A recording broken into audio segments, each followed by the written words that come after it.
ginaobserba sa lokal nga panggamhanan ang ika-129th nga anibersaryo sa pagkamatay ni Dr. Jose Rizal, ang pambansang bayani sa Pilipinas, alang sa iyang minahal nga nasod.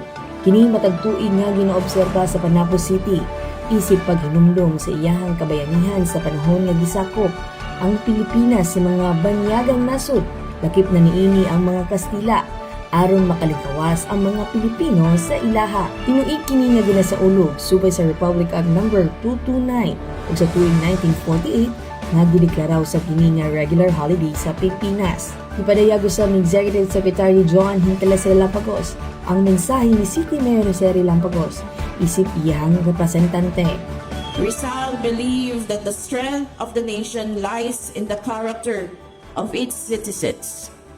He taught us that education is the foundation of freedom, that unity is the source of progress, and that love of country must be shown through action and service.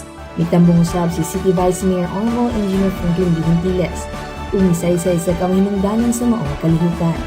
Dr. Rizal's greatness did not come from wielding arms, but from wielding the power of ideas.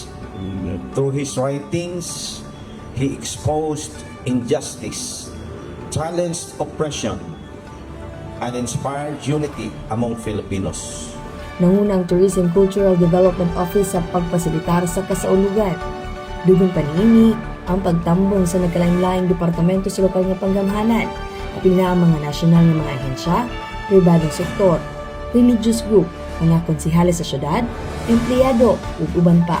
Kauban sa kamera si Aljun Castilla, kini si Team Acevedo, gikan sa City Information Office Broadcast Services, alang sa Frontline News Panabo.